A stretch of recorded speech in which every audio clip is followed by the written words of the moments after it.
Praise lord, హల్లెలూయా. దేవుని నామానికి స్తోత్రాలు. మీ అందరికీ నా వందనాలు తెలియజేస్తున్నాను. ఈ దినం కొరకు దేవుడు సిద్ధపరిచినటువంటి మాటలు.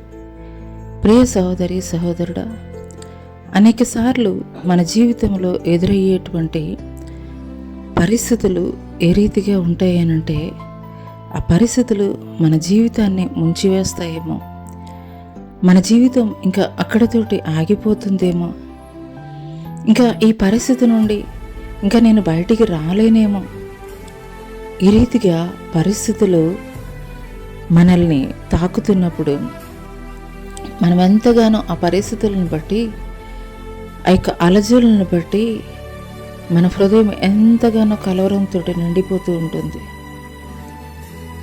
అటువంటి సమయంలో మనం వెళ్ళవలసినటువంటి దేవుని యొద్ద మనం మోకరిల్లం, కానీ అనేక మంది యొద్ద మనం సలహాలు సూచనలు పొందుకున్నటువంటి వారముగా ఉంటాం. కానీ పరిశుద్ధాత్మ దేవుడు ఈ యొక్క ఉదయకాల సమయంలో మరి పరిశుద్ధ గ్రంథంలో వ్రాయబడినటువంటి మరి దేవుని యొక్క ప్రయాణంలో ఒక భాగాన్ని దేవుడు తెలియజేస్తున్నారు. ఆయన శిష్యులు ఓడలో సముద్రం మీద వెళుతున్నప్పుడు అలల తాకిడి వలన, తుఫాను అలజడి వలన అది ఎంతగానో కలవరం చెందినటువంటి వారిగా ఉన్నారు. ఇక్కడ మనం తెలుసుకోవాల్సినటువంటి విషయం ఏంటంటే, ఆ యొక్క ఓడలో అమరమున యేసుక్రీస్తు ప్రభుల వారు నిద్రించుచున్నారు. హల్లెలూయా.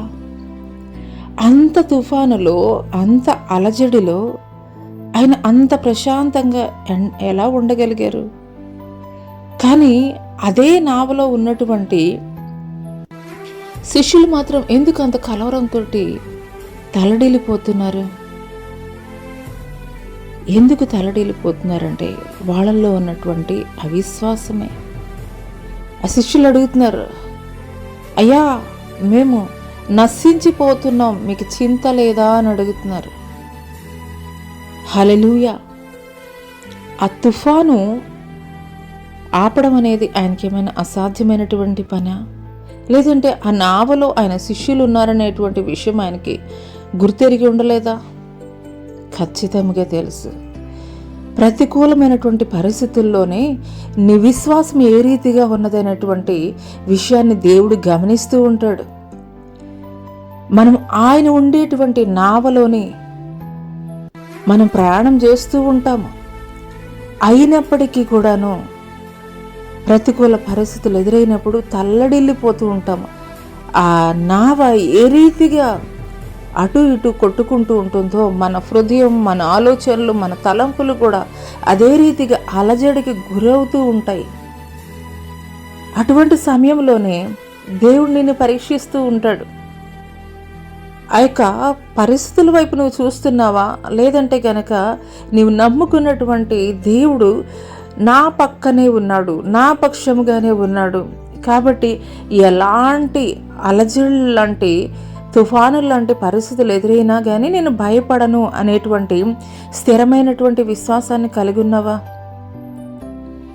ఈ యొక్క ఉదయకాల సమయంలో దేవుడు ఈ మాటలు నా కొరకే మాట్లాడుతున్నారని నీవు విశ్వసించగలిగినట్లయితే, నువ్వు దేవునితోటే ప్రయాణం చేస్తున్నావు. ప్రతిదినము దేవుని సన్నిధిలో ప్రార్థన చేస్తున్నావు, ఆయన స్తుతిస్తున్నావు, ఆయన ఆరాధిస్తున్నావు.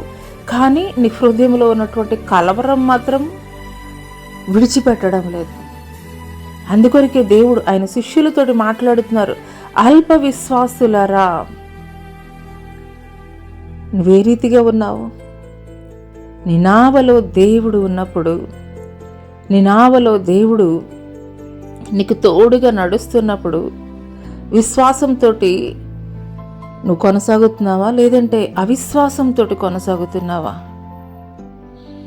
ఆయన మాట్లాడుతున్నారు కదా, నా శాంతిని నేను మీకు అనుగ్రహిస్తానని. పరిశుద్ధుడైనటువంటి దేవుడు అంత భయంకరమైనటువంటి తుఫానులో కూడా అంత నిమ్మళంగా ఆయన ఉన్నారు అనంటే గనక నిశ్చయముగా ఆయన కలిగి ఉన్నటువంటి శాంతిని నీకు దయచేయలేడని నువ్వు అవిశ్వాసంతో ఉంటున్నావా?